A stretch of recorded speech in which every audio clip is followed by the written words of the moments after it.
Hi, this is Jenna Ropiera with Marion Therapeutic Riding Association. We're here for another meet and greet Monday interview.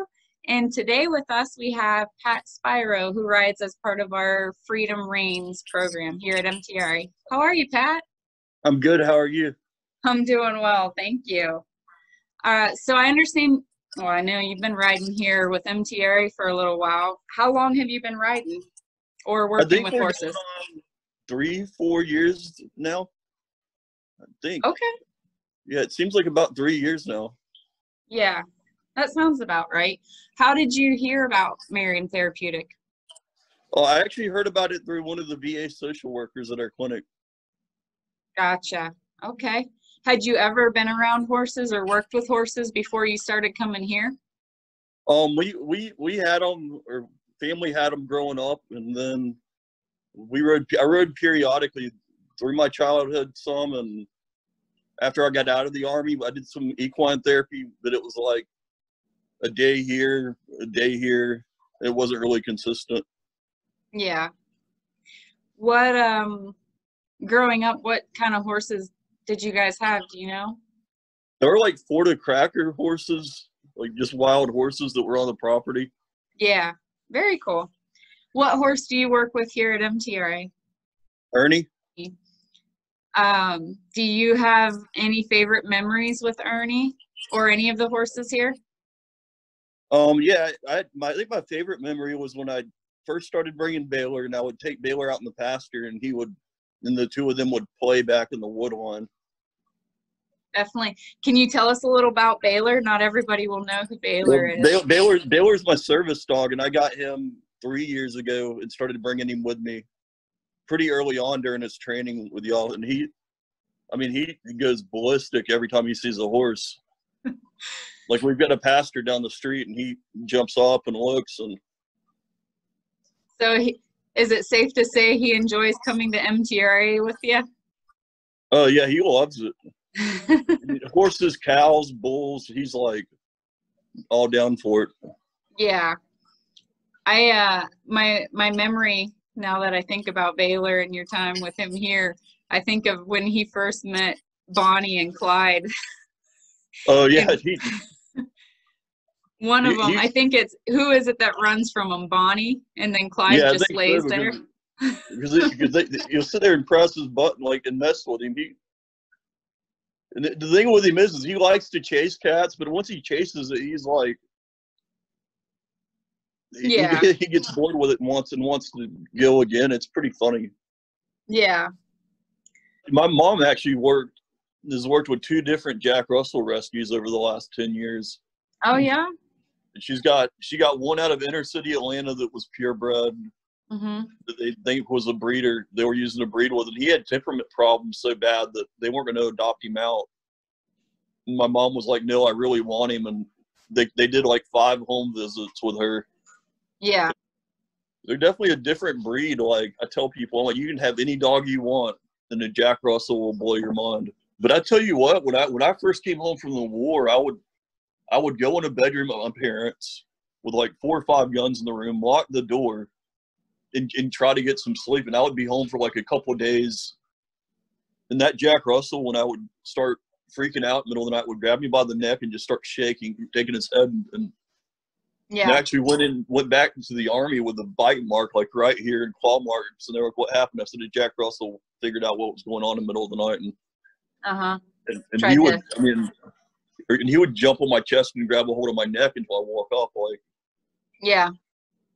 So I was, when I got Baylor, he immediately got defensive because I would go up to their house with Baylor, and we ended up doing, and it took like 4 months to get Baylor and him where things were kosher. Baylor's pretty awesome. Here's a couple quick pictures of him at MTRA with Pat. With your horse work here, I know you work with Ernie, and I think I've seen you do groundwork and riding and some bareback. Do you have a preference in what kind of work you do?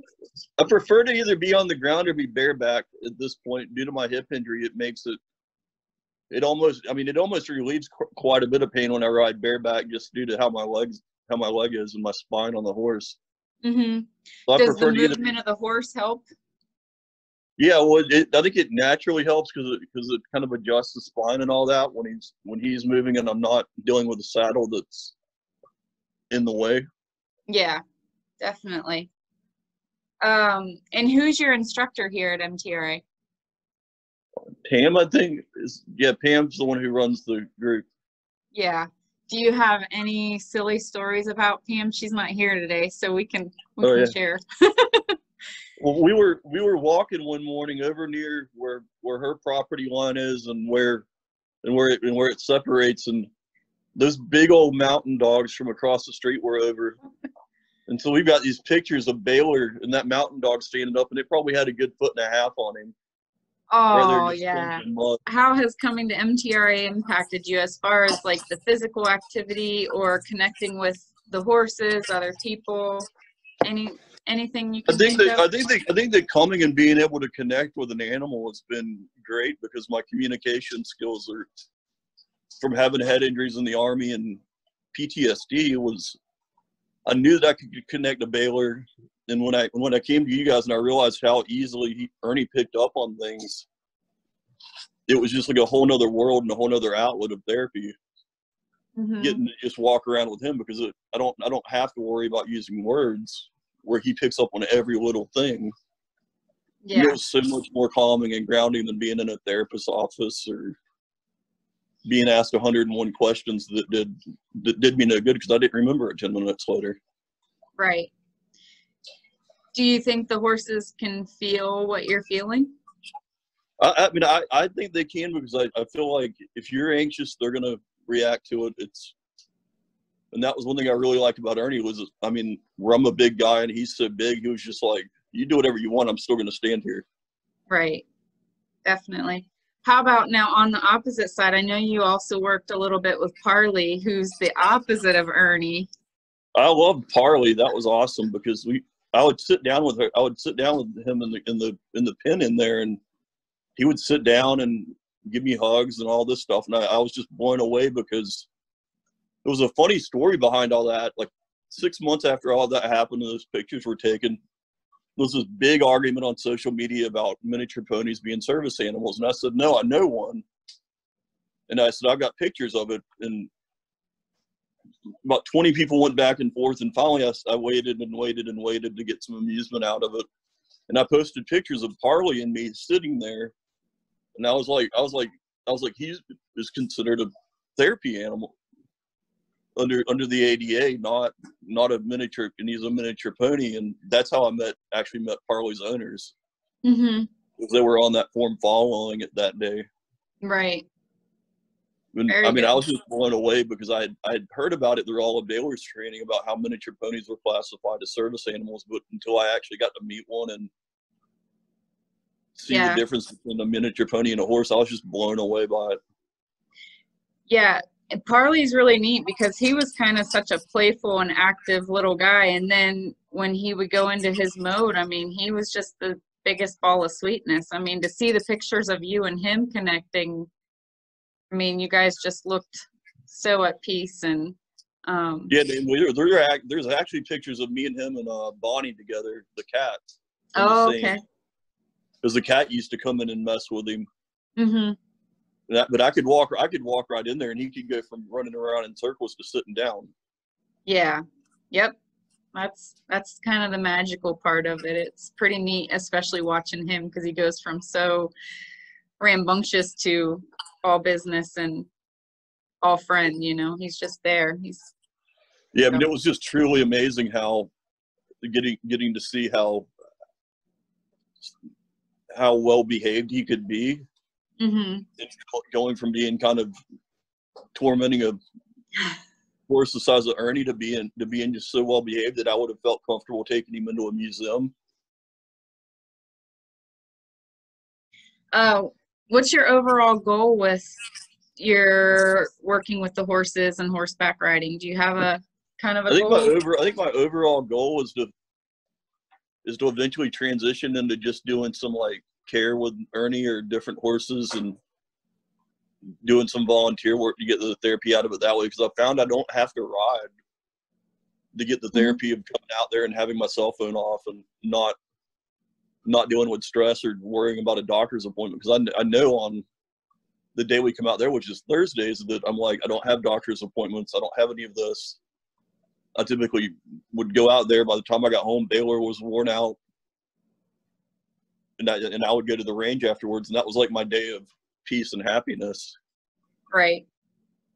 Well, and definitely. That's what I see out at the ranch, because I'm like, how can you be stressed out there? Yeah. Definitely think there's some magic with the horses. And then I had my last few questions. They're just kind of some silly questions, lighten it up a little bit. Do you have a favorite dessert or your most favorite meal? I think cube steak, like wild hog cube steak's my favorite meal on the grill. That's been like a big one, because it's so, I mean, I like red meat, but it's such a lean red meat where it's wild that you don't taste any of like the stuff that you taste from store-bought meat. So we've been doing that quite a bit. Yeah. And do you like to cook? I don't cook, because with my memory problems, the last time I cooked something, I had a pizza sit in the oven for like 12 hours. And Baylor kept walking to this oven, and I'm like, Baylor, why are you walking to the oven? And Right. then it dawned on me, I was like, oh, the day before I put a pizza in. Right. So I don't really cook, but my parents cook and my neighbors cook, and I've gotten pretty clever on how to eat out. Yeah. If you were a horse, I don't know. I thought about this a lot when I was a kid, but if you were a horse, what kind of horse would you be, and maybe what would your horse name be? I think I'd be like a typical Florida cracker horse that we saw growing up, running around on the coast. Mm-hmm. And I think my name would be No, because I heard that a lot growing up, or Leave It. I mean, I had a neighbor who had a dog named Leave It growing up, and there was a little more to it. It was a little inappropriate, but I just thought it was hilarious, because I'm like, why are you calling your dog that? He goes, because he won't stop doing this. Yeah. It was just funny. Well, we might have to call you No then the next time we get back up and running. I mean, think about it. Anytime you say no, everybody's like, huh? What did I do? Yeah. Do you like to read? I don't really read. How about, do you have a favorite TV show or movie? TV show, growing up, it was like Home Improvement, but that's because I was always into tearing something apart. But nowadays there's a brand new flat screen in the living room that it's been turned on for like a month now, and I don't think we've used it but once or twice. I've got these big, massive aquariums all through the house, and we just watch the fish. Yeah. At night, I lay on the couch with the dog with the lights on the fish tank. We watch all the colorful fish float around. Very cool. It's so peaceful with all the stuff going on in today's world. I'm like, why add to it? Right. How, with the impact of the coronavirus and everything going on, what have you kind of been doing with your time? Anything different? I've been on the river. Like my boat's actually at the house right now and not at my storage place in Newberry. And we're probably on the water 3-4 days a week. I get up with Baylor, and I'm like, we're gonna go get on the water for the day. Mm-hmm. Like the other day, we floated down Rainbow River, pulled off in a little canal, and swam around for an hour or two, and got back in the boat. And I make day trips out of it, or we run down to the coast and do that. Yeah, it sounds perfect. We're working towards trying to get back up and running again here soon. Are you looking forward to coming back, hopefully? Yeah, I'm really looking forward to coming back. Definitely. All right. Well, we will look forward to having you back. And is there anything else you can think of, or something you might want to add about yourself or life in general? No, I think we're good. Awesome. Well, thank you so much, Pat. We enjoy having you, and we can't wait to have you back. No, I can't wait to be back. All right. Well, you take care. You too. Talk to you soon.